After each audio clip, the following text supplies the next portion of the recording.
கொண்ட முத்தமிழுக்கு என் முதற்கண் வணக்கத்தை தெரிவித்துக் கொள்கிறேன்.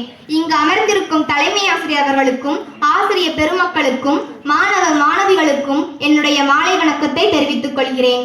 காமராஜர் 1903ஆம் ஆண்டு ஜூலை திங்கள் 15ஆம் நாள் விருதுநகரில் பிறந்தார்.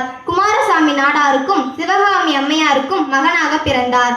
காமராஜர் தன் 6 வயதில் தந்தையை இழந்ததால் பள்ளி படிப்பை தொடர முடியாத நிலைக்கு தள்ளப்பட்டார். நாட்டையும் நாட்டு மக்களையும் ஆண்டவர் ராசா, மக்களுக்காகவே நாட்டை ஆண்ட ராசாதி ராசா நம் காமராஜர். கற்கை நன்றே கற்கை நன்றே, பிச்சை புகினும் கற்கை நன்றே என்று கூறினார் ஔவையார். பிச்சை எடுத்தாவது உங்களை கல்வி பயில வைப்பேன் என்று கூறியவர் நம் பெருந்தலைவர் காமராஜர்.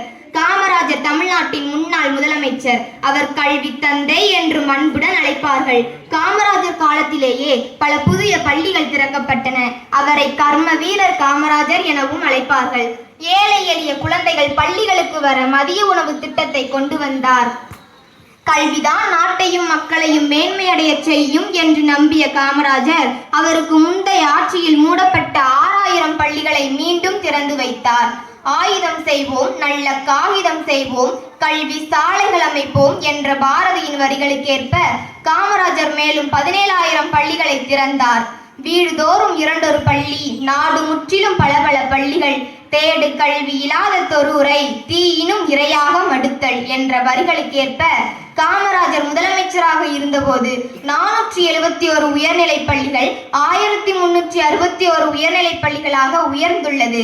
அந்த மாமனிதரின் பெருமை, எளிமை, நேர்மை, தியாகத்தை நம் நெஞ்சில் ஏந்துவோம். அவர் கண்ட கனவை நனவாக்க கல்வியில் உயர்ந்து நம் நாட்டை உன்னத நிலைக்கு உயர்த்துவோம்.